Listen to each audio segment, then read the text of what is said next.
Eu vou pedir que você abra sua Bíblia no Salmo número 112, que é a nossa leitura, por isso permanecerá em pé.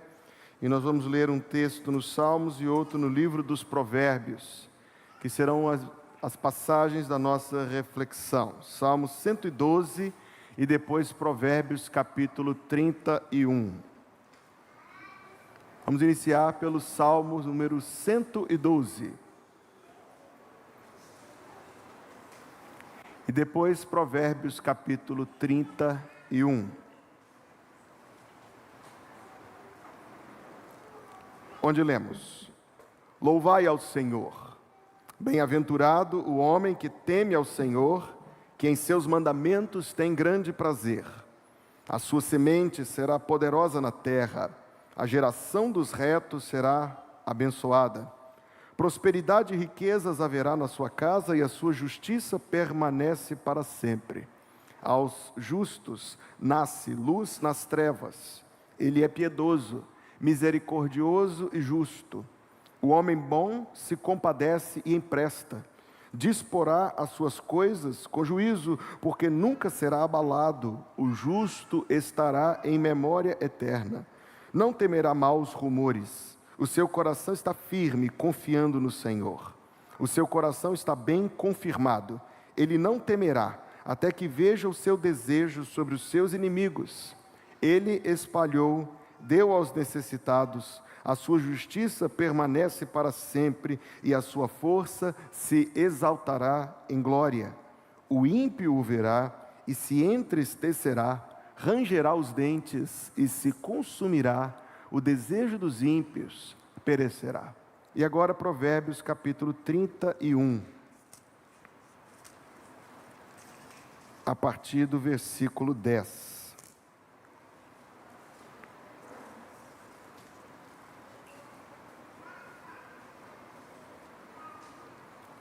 Provérbios 31, versículo 10.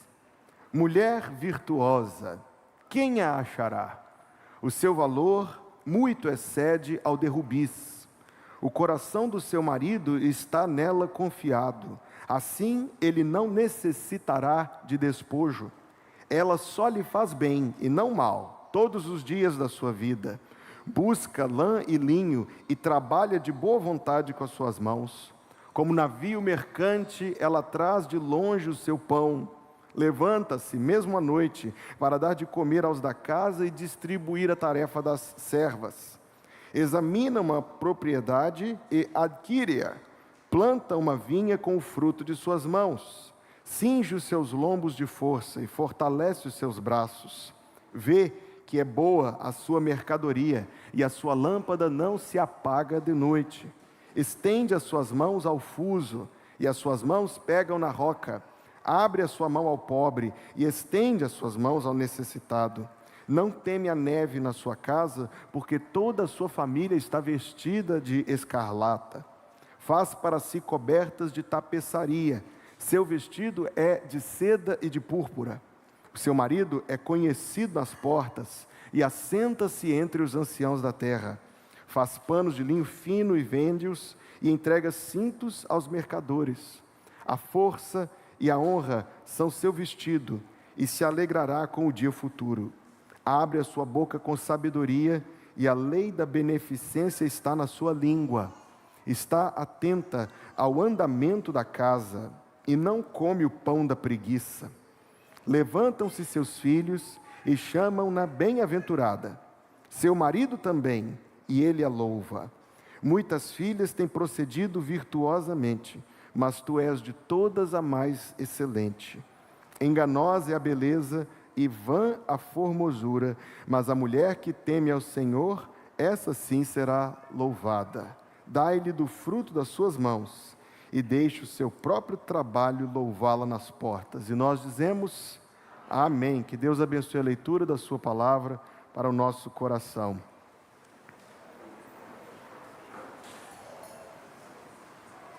Meus amados, falaremos nesta manhã sobre a edificação do próprio lar. Nós temos pensado nos domingos pela manhã, ao longo deste primeiro semestre que pareceu ter sido um ano inteiro, nós temos falado sobre aquilo que a Bíblia ensina sobre a vida familiar, e nós temos aprendido muitas coisas interessantes, porque nisso nós estamos preparando o nosso coração para, em mais 2 fins de semana, termos aqui esse seminário que será uma grande bênção com o pastor David Merck. Então nós temos tirado a cada domingo algo daquele excelente livro que ele escreveu, o comentário bíblico lá, Família e Casamento, e feito as minhas próprias reflexões para poder trazer para os irmãos. Por isso hoje não será propriamente algo extraído do livro, senão algo que foi induzido à reflexão a partir da leitura, e nós estamos pensando em 2 textos, um texto que fala sobre um homem, no Salmo 112, e um texto que fala sobre uma mulher, em Provérbios capítulo 31, mas nós não queremos, pelo menos não nesta manhã, olhar especificamente para o homem e especificamente para a mulher. Deus permitirá a oportunidade para fazê-lo numa outra ocasião, mas nós queremos olhar para atitudes que estão presentes nos 2 textos. Há algo que está no Salmo 112, que se repete em Provérbios 31, e que na prática, na vida de cada um de nós, representará atitudes que edificam, aquilo que acrescenta, que é benéfico para a vida do lar, para a vida da família. Imagine a sua linda casa, então. Você não andaria pela sua casa quebrando as coisas, não é uma atitude normal. Você não vai pegar uma televisão e vai dar contra o seu televisor que custou tanto dinheiro. Você não vai pegar algo e vai dar contra a parede só pelo prazer de ver um buraco feito ali. Você não estraga, você não quebra, você não danifica de são juízo. Ninguém faz isso contra a sua própria casa. Afinal de contas, nós temos um apego à nossa casa estar bonitinha. Outro fator importante é que nós calculamos o prejuízo que uma atitude impensada dessa pode trazer financeiramente. Então a gente conserva a nossa casa bonitinha. A gente não quebra a casa, não. Mas às vezes a gente quebra o lar. A gente não quebra a casa, não. Mas às vezes as nossas atitudes, nossa falta de sabedoria, nossa ira, nossa impulsividade, quantas e quantas vezes não quebra a casa, não, mas quebra o lar. Nesse sentido, o texto tem algo para nos ensinar. Como eu falei, o Salmo 112 fala do homem, Provérbios 31 fala da mulher, mas quando você junta um homem, Salmo 112, com uma mulher, Provérbios 31, você acabou de achar o verdadeiro power couple, você acabou de achar realmente aquela força do bem, aquela coisa que edifica e que constrói. O que eles têm em comum? O homem, Salmo 112, a mulher, Provérbios 31. O que eles têm em comum? O temor do Senhor. Salmo 112, 1, bem-aventurado o homem que teme ao Senhor. Provérbios 31, 30, a mulher que teme ao Senhor, essa será louvada. O que eles têm em comum? O temor do Senhor. O temor do Senhor, queridos, se você estava aqui em 2022, você lembra que eu preguei vários domingos sobre o temor do Senhor, vários domingos pela manhã sobre o temor do Senhor. Temor do Senhor não é medo da pessoa de Deus. Temor do Senhor não é nós termos receios de que Deus venha nos punir, ou temos uma atitude temerosa, retraída em relação ao Senhor, porque essa compreensão de temor do Senhor, ela verdadeiramente mata a fé verdadeira. O temor do Senhor do qual nós estamos falando não é aquele que inibe a adoração, não é aquele que tira o prazer da comunhão espiritual com Deus. O temor do Senhor não é medo de Deus. Nós que somos salvos em Cristo Jesus, não precisamos ter medo de Deus. Quem precisa ter medo de Deus são as pessoas que ainda não se converteram ao Evangelho. Temam, porque o dia vem com juízo. Mas nós que já temos Jesus Cristo como nosso Salvador, não, nós não precisamos ter medo de Deus. Nós conhecemos o amor salvador de Deus, nós conhecemos a graça segura e as promessas que não podem ser anuladas. Nós que cremos em Jesus Cristo, não precisamos ter medo de Deus, mas devemos andar no temor do Senhor. O temor do Senhor é talvez, se não é medo da punição, é o desejo de agradar a Deus a ponto de não querer desagradá-lo. O temor do Senhor consiste em ter para com Deus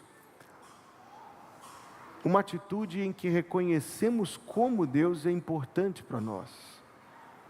Uma atitude em que reconhecemos o quanto precisamos que Deus queira nos abençoar, de maneira que atrevidamente não nos colocaremos fora da posição, da obediência, do zelo, da reverência que convém a sermos por Deus abençoados. Na verdade, se você estava aqui em 2022, você já me ouviu usar esta comparação, se não para você será novidade, para você que já ouviu será um refresco à memória. Mas eu tenho ouvido isso de um pastor, que havia um jovem casal na igreja, muito jovem, desses casais crentes que casam com 19, 20 anos.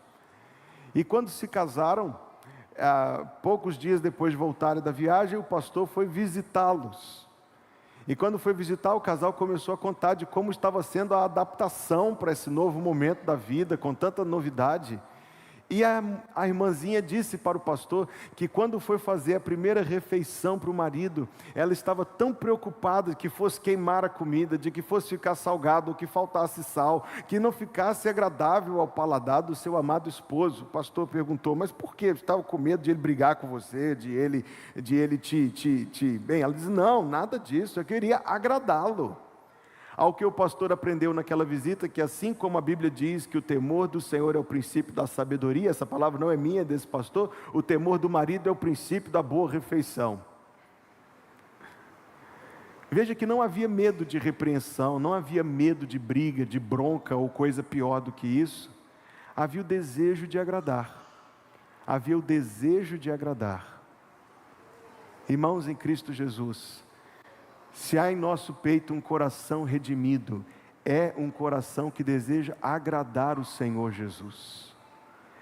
E quando nós levamos esse coração para dentro de casa, isso influencia, isso afeta o nosso convívio doméstico, nossos relacionamentos. Por isso a palavra de Deus diz, longe de vós toda gritaria e blasfêmia. Por isso a palavra de Deus diz que coisas que não convêm a santos entre nós nem se deve nomear. É engraçado porque, comparando, permita-me ser muito direto e claro no que eu tenho para dizer, parece que são palavras assim tão removidas, tão distantes da forma comum, diária de viver. Parece ser assim uma ideia utópica do apóstolo Paulo, quando ele diz coisas que não convêm a santos, nem se devem nomear entre nós. Quando ele fala que a forma como nós devemos viver, deve ser um reflexo da mansidão de Jesus Cristo, da humildade de Jesus Cristo, da santidade de Jesus Cristo. Tudo isso tem a ver com o temor do Senhor. Esse homem, Salmo 112, diz o texto, bem-aventurado o homem que teme ao Senhor. Essa mulher de Provérbios 31, a mulher que teme ao Senhor, 31 versículo 30, a mulher que teme ao Senhor, essa será louvada. Obrigado, irmão. A se refletir, para concluir esta primeira colocação, se o temor do Senhor é uma realidade em sua vida, se o desejo de agradar a Deus é uma realidade em sua vida, se o desejo de agradar a Deus especificamente nas coisas dentro de casa, vamos fazer uma compra, não pensamos se estamos sendo vaidosos, materialistas, se estamos gastando mais do que devemos, se estamos fazendo impensadamente por ego, por vaidade. Não, queremos comprar e alimentar, mas será se Deus está se agradando disso? Quando reagimos rapidamente, dentro de casa, com gritos, a Bíblia diz, longe de vós toda gritaria, mas a gente grita. Com xingos, a Bíblia diz, longe de vós toda gritaria e toda blasfêmia. Mas na hora da ira a gente não lembra do versículo, devia lembrar, seria bom se lembrasse. Seria bom se lembrasse. Será que temos temor do Senhor quando estamos irritados? É uma boa hora para ter temor do Senhor, é quando estamos irritados. Aí pelo temor do Senhor nós não vamos dizer aquilo que não convém, nós não vamos reagir como não convém. O temor do Senhor, o desejo de agradar a Deus em todos os momentos. O temor do Senhor. Será que temos temor do Senhor quando a gente põe o despertador para o domingo de manhã? Nem lembrei de colocar, pastor. Será que temos temor do Senhor?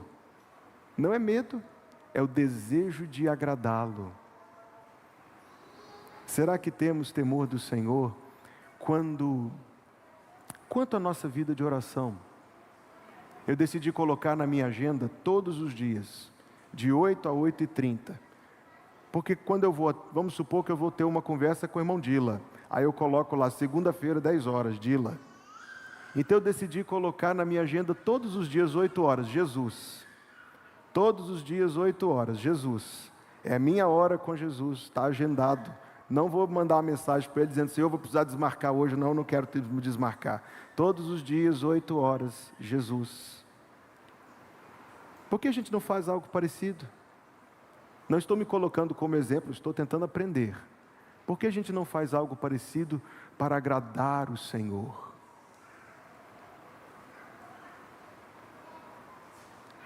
Essa pequena atitude, você já percebeu que não é nada pequena. Essa pequena atitude, o conjunto de atitudes dentro do temor do Senhor, é uma atitude sobre a qual está a bênção de Deus. Bem-aventurado o homem que teme ao Senhor. A mulher que teme ao Senhor, Provérbios 31:30, essa sim será louvada. Outra coisa que me chama a atenção neste texto, lendo lado a lado, Salmo 112 com Provérbios 31, o homem de Deus, a mulher de Deus, é a piedade. E a piedade, ela se manifesta de algumas formas, mas nós podemos pensar em piedade no sentido de devoção, primeiramente. Salmo 112, versículo 4, fala que o homem de Deus é piedoso, piedoso. Isso se repete em Provérbios capítulo 31, senão a palavra, a atitude de piedade permeia o texto e faz com que a gente perceba a característica da piedade como sendo algo em comum entre o homem de o homem do Salmo 112 e a mulher de Provérbios 31. Na forma comum de usar a palavra piedade, ela é usada no sentido de compaixão ou dó. Tem piedade de mim, quer dizer, tenha compaixão de mim, tenha dó de mim. Mas na Bíblia, a palavra piedade poderia até ser usada quase que como sinônimo do temor do Senhor, porque a palavra piedade significa devoção, dedicação a Deus, consagração pessoal, isto é, um zelo intenso pela busca, pela comunhão com Deus. Irmãos, veja só, eu sei que falei sobre oração agora mesmo, falei sobre a hora, mas estava pensando em oração individual. Vamos pensar em oração em família. Pastor, isso aí é uma coisa que eu só escuto no púlpito de vez em quando. Vamos pensar em oração em família, assentar-se juntos para falar com Deus. Os irmãos sabem que eu tenho muito interesse por coisas relacionadas à história e coisas antigas de maneira geral. Um amigo meu me mandou um livrinho em PDF, um livrinho de 100 anos atrás, a lista dos pastores batistas que havia no Brasil em 1921, para ser exato. É uma lista muito pequena, obviamente. Mas quando eu estava lendo, eu reconheci alguns nomes, mas um em particular me chamou a atenção. Aí eu tirei um print, mandei para um amigo meu, pastor, lá no interior de Minas Gerais, porque o nome que estava escrito lá era o nome do bisavô dele. Estava escrito o nome, pastor fulano de tal, e eu sabia, bisavô desse outro amigo meu. Quando eu mandei para ele agradeceu, ficou tão emocionado. Lembrou, ele não conheceu esse bisavô, mas lembrou-se das histórias contadas na família, do compromisso daquele homem que foi um desbravador daquela região, enfrentou tanta perseguição para pregar o Evangelho de Jesus Cristo. Fé passada de geração em geração. Aquilo que é realidade na vida de um, que passa para os filhos, que pode chegar aos netos, queiramos que seja assim, queiramos que a genuinidade da nossa fé, como diz a palavra tão enfaticamente, seja passada de geração em geração. Fé em família. Terceira coisa que eu quero dizer sobre esse texto, muito interessante, colocando lado a lado, Salmo 112 com Provérbios 31, trabalho. Observe que o versículo 3 do Salmo 112 diz, prosperidade e riquezas haverá na sua casa. Mas quando eu volto lá ao texto de Provérbios, seria até difícil identificar um versículo principal que trata desse tema. O texto todo fala dessa mulher virtuosa, trabalhadora, trabalhadora, trabalhadora, trabalhadora. Você viu a quantidade de coisa que ela faz?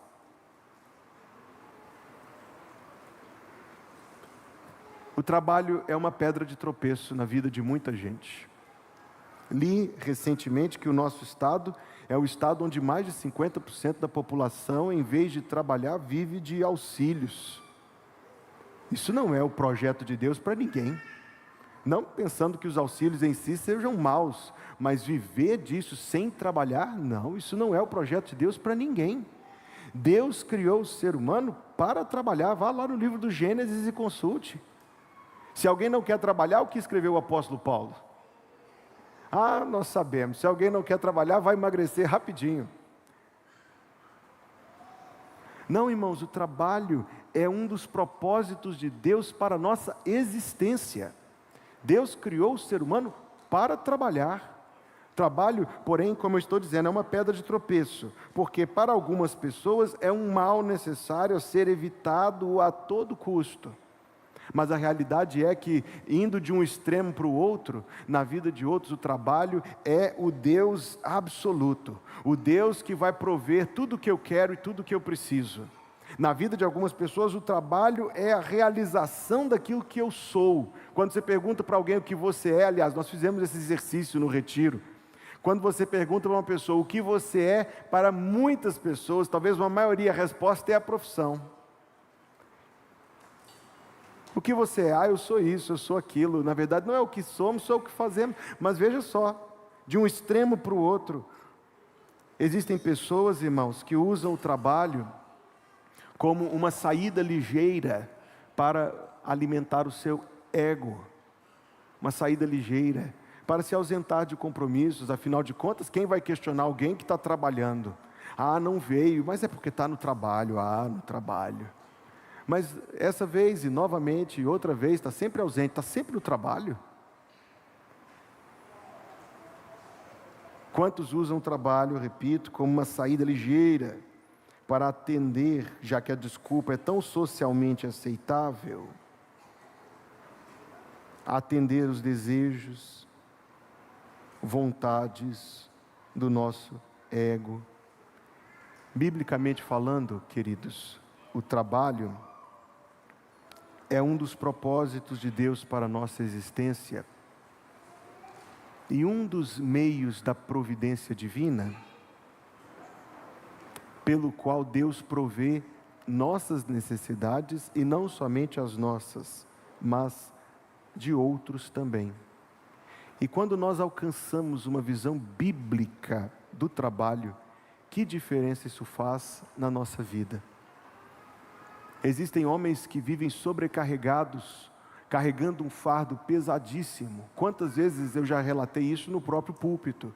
Quando vê um homem sobrecarregado, oprimido, ansioso, tenso, porque ele diz, eu sou um escravo do trabalho, eu preciso, porque eu sou o provedor da minha família. Até eu lembrar, biblicamente, eu pergunto assim, quem é o provedor? Biblicamente, quem é o provedor? Você sabe? Você que está ouvindo essa pregação, você sabe quem é o provedor? Deus deu esse papel para alguém? Deus trocou de cadeira agora? E aí quando nos lembramos que Deus é o provedor, o fardo cai. Quantas são as mulheres, minhas irmãs, ouçam com atenção o que seu pastor quer dizer. Quantas são as mulheres que são pressionadas pelo mundo, dizendo que se elas optarem por servir o seu lar, elas estão jogando a vida delas fora? Quantas são? Quantas são as mulheres que o mundo trabalha pesado para fazê-las sentir-se inferiores, a não ser que elas tenham uma vida lá fora, a não ser que elas tenham algo para poder apresentar, para chamar de seu. Não, a mulher de Provérbios 31 trabalha muito. A mulher de Provérbios 31 trabalha muito, mas ela trabalha pela sua família. O homem do Salmo 112 trabalha muito, mas ele trabalha não por si, não pelo seu ego, não para dar satisfação para esses questionamentos incrédulos. Ele trabalha pela sua família e, acima de tudo, pela glória do seu Deus. Tem um seriado que a família tem a pele amarela e a mulher tem um cabelão azul comprido assim? Eu nunca assisti isso. Se você reconheceu... Não, infelizmente eu já assisti mais do que deveria. Aí tem um episódio em que o pai daquela família, ironicamente ele se chama Homero. Que coisa curiosa, né? Fecha parênteses. Ele está sendo pressionado por aquele patrão malvado que ele tem. E aí o patrão colocou uma placa em cima da tela de trabalho dele, escrito assim, em inglês está escrito: Don't forget you're here forever. Não se esqueça, você está aqui para sempre. E esse episódio se passa no momento da história da família em que a menina do meio é recém-nascida e eles estavam com inúmeras pressões financeiras. Ele queria sair do trabalho, mas não podia, precisava do trabalho para sustentar a família. Então ele pegou várias fotos da família, ele com a esposa, a filha mais velha, perdão. Ele pega a foto dele com a esposa, com a filha e cola em cima daquela placa, de maneira que em vez de estar escrito Don't forget you're here forever, ele cola de tal maneira que fica escrito Do it for her. Quer dizer, faça isso por ela. Ele mudou a mensagem. E eu assisti isso há muitos anos, mas isso me marcou. Ele colou as fotos de tal maneira que mudasse. Estava escrito, faça isso, suporte esse fardo, enfrente essa pressão por ela. Se o exemplo é esdrúxulo, e me perdoe se ele é muito esdrúxulo, por outro lado ele aponta para algo verdadeiro. Existe uma diferença de coração quando a gente trabalha porque quer alimentar nossas vaidades, quando a gente trabalha porque quer ser grande, quer ser conhecido, quer que o nosso nome esteja na boca do povo. Quando a gente trabalha para poder dar uma resposta para essas críticas incrédulas, mundanas, vazias. Ou quando é a mesma atitude, é o mesmo trabalho, é a mesma consagração, é o mesmo empenho, mas quando nós fazemos isso por amor, para cuidar da nossa família, para servir aqueles e para glorificar a Deus, é uma mudança total. É uma mudança total. Última coisa que eu quero dizer, colocando lado a lado, Salmo 112 com Provérbios 31. Observe a maneira como ambos atravessam os períodos difíceis da vida. Salmo 112, versículo 4 diz: aos justos nasce luz nas trevas. Salmo 112, versículo 4. Agora Provérbios 31, se eu fosse ler somente um versículo para exemplificar esse último ponto, seria o versículo 21, Provérbios 31, 21. A mulher virtuosa não teme a neve na sua casa, porque toda a sua família está vestida de escarlata. Vamos colocar esses dois versículos lado a lado e aprender algo sobre como Deus cuida de nós. O primeiro versículo, ao justo nasce luz nas trevas, está apontando para as intervenções e provisões de Deus em meio às dificuldades. A forma como Deus nos sustenta. Quantos e quantos crentes experimentam isso? Veio uma dificuldade em minha vida, eu achei que eu não ia dar conta, mas Deus me sustentou. Não é verdade, meus irmãos, que nós vivemos isto?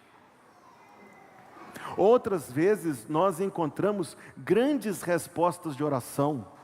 Nós estamos vivendo uma dificuldade tremenda. Então pedimos o auxílio de Deus, oramos por sua provisão e Deus vem e manda a sua bênção. Eu estava assistindo há 2 ou 3 semanas atrás, eu até mencionei isso numa pregação numa quarta-feira, um documentário evangélico. Veja que interessante, nós temos um irmão, ele é da Assembleia de Deus, produzindo documentários evangélicos. O nome do canal dele é Poder de Deus. E ele já fez 3 documentários. Ele fez um com testemunhos de conversão, chamado O Poder de Deus. Ele fez um documentário sobre um evangelista lá no sertão, chamado A Voz que Clama no Sertão. E ele lançou agora recentemente um 3º documentário sobre o círculo de oração. Se os irmãos conhecem a Assembleia de Deus, sabem a importância que o círculo de oração tem. É uma reunião de irmãs para orar. Ele fez um documentário sobre o círculo de oração, entrevistando senhoras que são líderes. Há uma irmã que ele entrevistou, que é líder do círculo de oração há 71 anos. Ela foi colocada como líder aos 14 anos de idade, hoje está com 85 e continua liderando. Pois bem, onde eu estou querendo chegar? Nesse documentário, cuja ênfase está nos testemunhos de resposta de oração, você vê muitas curas impressionantes, milagres. É claro que há uma característica muito pentecostal, naturalmente, não poderia ser diferente, mas você ouve testemunhos impressionantes, testemunhos que me impressionaram e edificaram muitíssimo. Uma família que estava vivendo uma carência extrema. Segundo a irmã que narrou, eles estavam bebendo água de coco e comendo coco no café da manhã, no almoço e na janta. Era a única coisa que tinha. Então, depois que ela foi para a reunião de oração e pediu a provisão de Deus, ela disse que a vizinha, quando ela estava chegando em casa, gritou para ela que fechasse as portas, porque estava vindo um vento cheio de folhas. Mas quando ela pediu o filho para ir fechar as portas e as janelas, as folhas eram cédulas, notas de dinheiro, que o vento estava trazendo. Eles cataram, disse que foi um tanto de dinheiro. Ela comprou a geladeira nova, roupa para os filhos, comida, fez as compras de alimento para casa. Chame de coincidência se quiser. Eu digo que o nosso Deus ouve e responde à oração. Ao justo nasce luz nas trevas. Como, irmãos, eu poderia chamar de coincidência? Se a experiência que eu tenho vivido nesses anos seguindo o Senhor Jesus só confirma isso, que Deus provê e muitas vezes de maneira extraordinária. Mas quando nós colocamos esse texto lado a lado com o texto de Provérbios, o texto nos fala que a mulher de Deus não teme a neve, porque antes da neve chegar, ela já vestiu, ela já preparou para a sua família, ela já preparou os cobertores. Quem é? É o frio. Não adianta bater que eu não deixo você entrar. Se você reconheceu isso, você está dando um atestado da sua idade. Não adianta bater que eu não deixo você entrar. As casas pernambucanas é que vão aquecer o meu lar. Vou comprar cobertores, flanelas eu vou comprar nas casas pernambucanas e vou aquecer o meu lar. Vocês da GA não conhecem isso não, viu gente? Deixa para lá. E quem disse que a provisão de Deus também não passa pelo nosso trabalho? E quem disse que a provisão de Deus não passa também pelo nosso cuidado antecipado? E quem disse que Deus não usa das nossas mãos para prover para nós? Não. Quando nós lemos Salmo 112 e quando nós lemos Provérbios 31, o homem de Deus, a mulher de Deus, a lição é simples: Deus provê, algumas vezes por meio das nossas próprias mãos. O texto não ensina isenção de dificuldades, mas ensina a atravessá-las com a bênção de Deus. Falamos de 4 atitudes aqui. Falamos temor do Senhor, falamos sobre piedade, falamos sobre trabalho, falamos sobre dependência de Deus. São atitudes do homem de Deus e da mulher de Deus que edificam o seu lar. Concluirei contando uma notícia muito inusitada que eu li esta semana. Um homem de 30 anos, isso aconteceu no Camboja. O Camboja é uma pequena nação asiática. Um homem de 30 anos entrou em casa, bêbado, discutindo com a esposa. Então ele recorreu a uma prática cultural cambojana. Quando você discute com alguém na cultura cambojana, você acende fogo para aquela pessoa para demonstrar irritação, para demonstrar ira. E aquele homem dentro de casa, irado contra sua esposa, acendeu fogo e começou a balançar o fogo para um lado e para o outro. Uma família terrivelmente pobre, morava num casebre. O fogo, enquanto ele estava lá cego de ira, brigando com a esposa, o fogo pegou numa cortina. Subiu da cortina e pegou nas paredes de madeira e destruiu o pequeno casebre da família. Quando foi feita a lista das coisas que eles tinham, meus amados irmãos, das coisas que foram destruídas, era de entristecer. Tão pouquinha coisa. Uma geladeira, umas blusas, umas camisas, nem cama tinha. Sobreviveram os dois. O casamento não. Nem a casa, nem as poucas coisas que tinham. Nós pensaríamos assim: que coisa imbecil, que coisa idiota. Mas antes de julgá-lo, vamos nos lembrar que ele queimou a casa, quando às vezes a gente, por uma atitude impiedosa, irada, fria, tola, destruímos o lar, ferimos aqueles que amamos. A idiotice me parece ser ainda maior do que a que esse homem fez. O sábio edifica o seu lar e o tolo com as próprias mãos derruba, não é o que diz o livro dos Provérbios? Mas todos nós carecemos de sabedoria. Por isso a palavra de Deus nos diz: se algum de vós necessita de sabedoria, peça a Deus, que a todos dá, a ninguém nega, e ser-lhe-á concedida. Amém? Amém.